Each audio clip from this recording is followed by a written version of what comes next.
Hey guys, welcome back. So today, I'm sharing our Christmas vacation recap.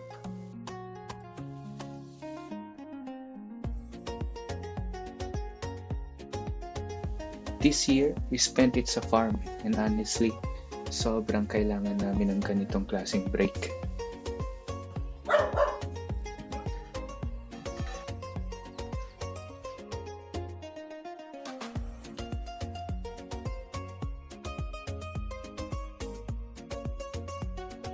Was that window locked? Hotdog, plado.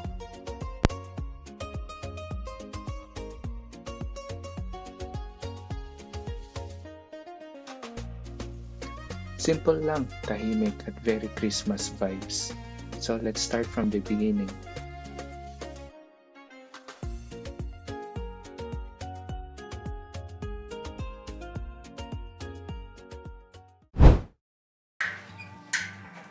Alam mo kung nasaan?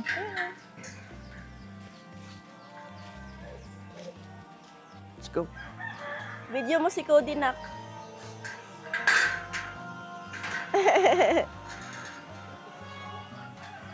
Buong to. Oh, kanya. Yung mga pomelo yan, no?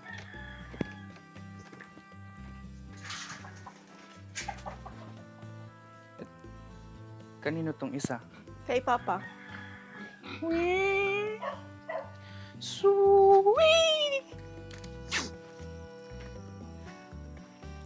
Kasi ano eh. Hug Riders. Sweet! Ilan to? 1, 2, 3. Ano pa? Kanino to? Eh, kanila lang. Ha? Kanila lang. Kanino lang? Ah. Yung isa? Kay Papa. Yung sa atin. Nagulat sila, oh.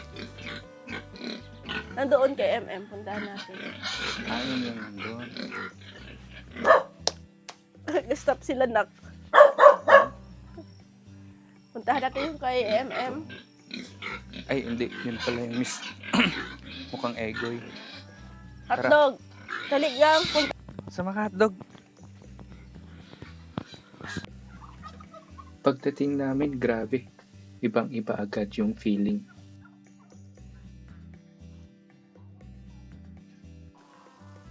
Tahimik, presko yung hangin, tapos puro green paligid.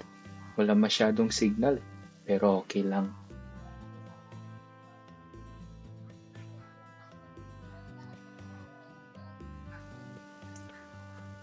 Pagdating ko nga, lumabas agad ako para mag-film ng mga b-rolls ko. Animals, open fields, at muddy chinelas within minutes.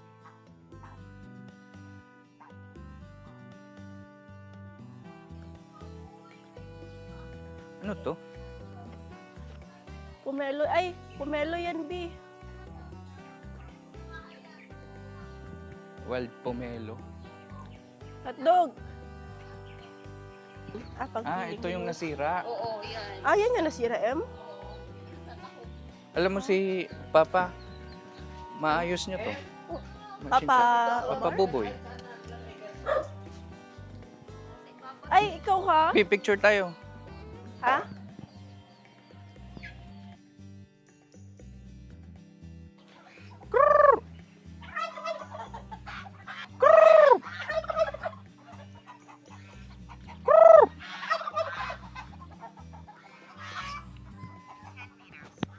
May mga itlog ata sila eh.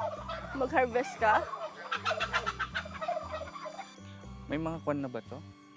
Wala pa. Yan yung bago nila, Papa. Bago. 5 years ang tubo daw na.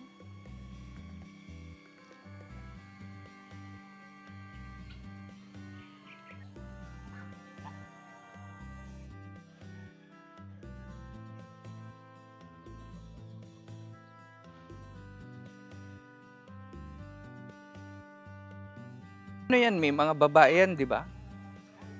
Itong pabo. Pabo yan na babae, di ba?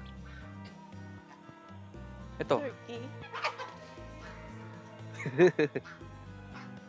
Dog. Hotdog.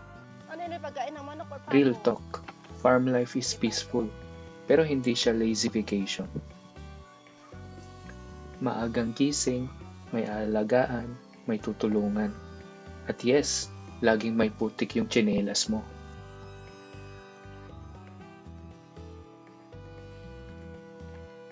Kunti lang.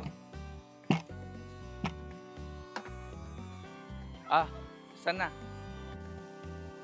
Pero ang saya rin. Simple lang, walang pressure, walang rush.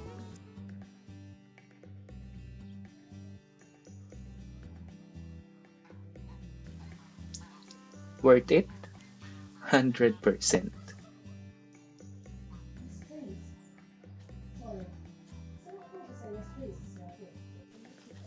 The rest of the day were slow. And honestly, yun yung pinakamasarap.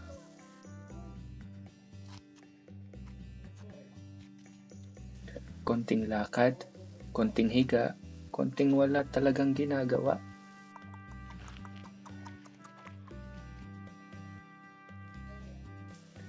No schedule, no alarms, just being present. Excellent. Well, first, let me say this. Stop pretending you're not pleased to see us again, because I know that you are, and we're pleased to see you. Balot. This will be so much more fun if we can all just agree to that. For the purposes of the tape, he seemed afraid to fulfill whatever it is we're keeping you from. I know one thing for certain. It is not. Duck egg. It is something born. Fresh from No comment. the puwet of the itik. We have a question for you. Oh, God. Ano to, sinamak? Would you like to be investigating my admire otherwise? Oh, good. Then you won't mind telling me. Let's do it for you then, or you. Christmas Eve sa farm was super simple, but super special. Walang bonggang decor, walang perfect setup.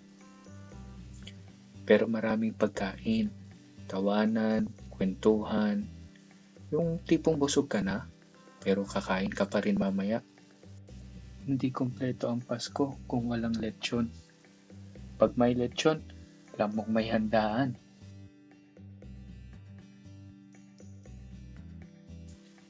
Slow roast, matagal, pero worth it. Ganito pala kahaba ang proseso bago maging lechon.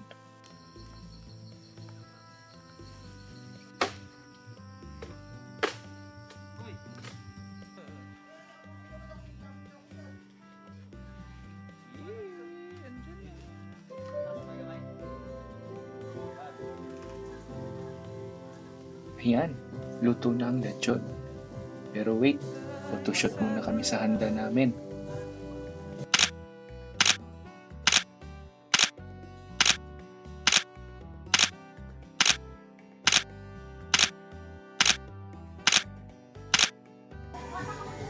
At dahil Pasko ngayon, syempre namigay din ng regalo sina Papa at Mama. Thank you!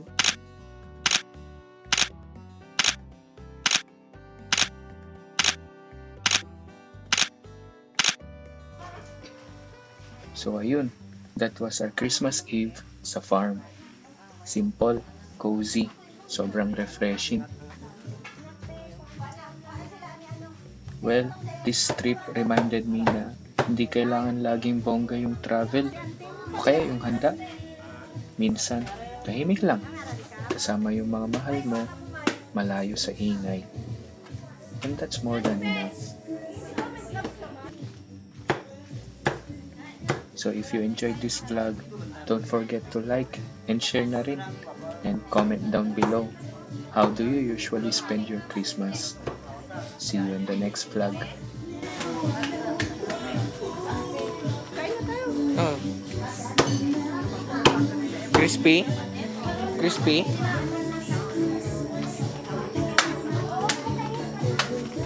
Box.